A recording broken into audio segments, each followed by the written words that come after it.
এই রান্নার ভিডিও শুরু করাতে একটা জিনিস কিন্তু বেশ ভালো হয়েছে। আমি যে রান্নাগুলো পারি না সেগুলো মার কাছ থেকে খুব ভালোভাবে শিখে নিতে পারছি।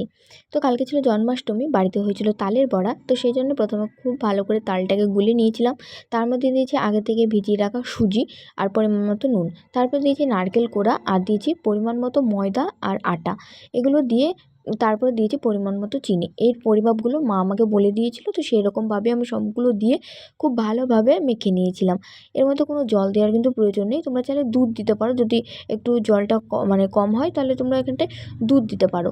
তো তারপরে এগুলোকে খুব ভালো করে একই ডাইরেকশনে আমি বেশ কিছুক্ষণ ধরে ঘুরিয়ে ঘুরিয়ে ভালো করে ফেটিয়ে নিয়েছি। যত ভালো ফেটাবে তত কিন্তু তালের বড়াগুলো ফুলবে। তো এই যে মাখার পরে তেল গরম করে নিয়ে তার মধ্যে ছোট্ট ছোট্ট করে বলগুলো ছেড়ে দিয়ে খুব ভালো করে এপিট ওপিট উল্টে লাল লাল করে ভেজে নিলে রেডি আমাদের তালের বড়া। কেমন লাগলো অবশ্যই জানিও, বাড়িতে একবার অবশ্যই ট্রাই করো। তো চলো দেখা হচ্ছে নেক্সট একটা ভিডিওতে। চলো, টাটা।